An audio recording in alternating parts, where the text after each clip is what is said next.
Yeah. Who are people that you've come across in the sitcom writing world, or like performers that you say exemplify that, demonstrate that? Do you mean that I've come across personally, or that people whose work that I respect, or both? Both. There's a writer who he's a friend of mine. I've also worked with him, and I guess I worked with him first, and he became a friend.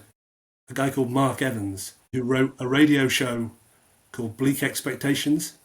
If you've ever heard of that, that then transferred to TV and then was in the West End a couple of years ago.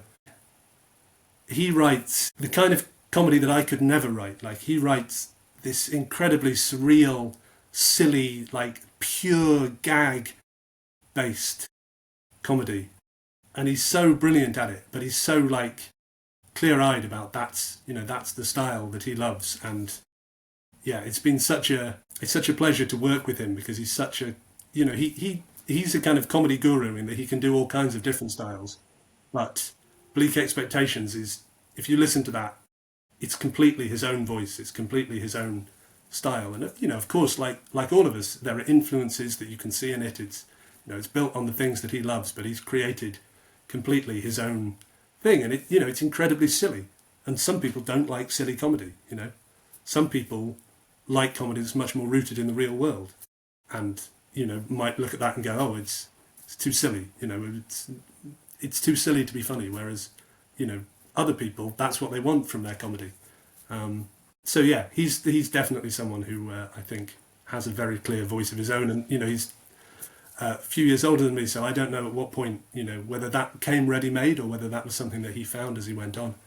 Um, I'm sure there are people who literally come into the world with their comedy voice fully formed and are good to go, but I think they're outweighed by the people who have to work to find it, and have to get it wrong, and have to start doing the generic stuff and then move on to the personal stuff. Okay. Now, from who's listening in right now, what is one bit of advice you give to every performer out there that's unique to your comedy journey, and how do they find out about you? To every performer, Or anyone in comedy or creative field, I should say. well, I think it probably comes back to what we're talking about. That find your own voice and have the courage to pursue that, and have the confidence that if you find your voice and you put it out into the world, you will find your people, you'll find your tribe. And it won't be everyone, but have the confidence to put it out there and put it out on as many platforms as you can, and don't get discouraged. This is something that I definitely say to people who want to write a sitcom. It's so easy to write a sitcom script and send it to BBC Writers' Room or an agent, and they reject it and feel like, oh, well, I have learned that it's not good. I thought it was good, and I sent it to someone who knows, and they told me it's not good. So I now lose confidence in it, or lose confidence in myself. But all that ever means is, well, that wasn't your person.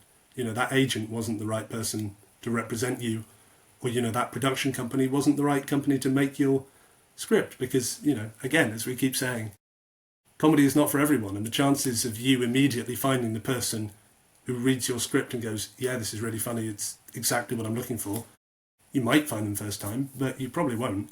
And don't let that discourage you. There's that like very, very famous Fawlty Towers rejection letter from someone who is now like lives in infamy at the BBC, who, I don't know if they'd watched the pilot or read the pilot script. I think maybe it was the script, and their feedback was, this is just utterly unfunny, no one's going to like this, I'm afraid it's a disaster. And that was the most popular British sitcom of all time, and someone didn't see that.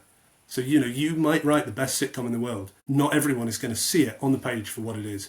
And I think that applies probably to people who are doing stand-up and people who are making, sketches online. If you believe in what you're doing, have faith in it and keep pushing it.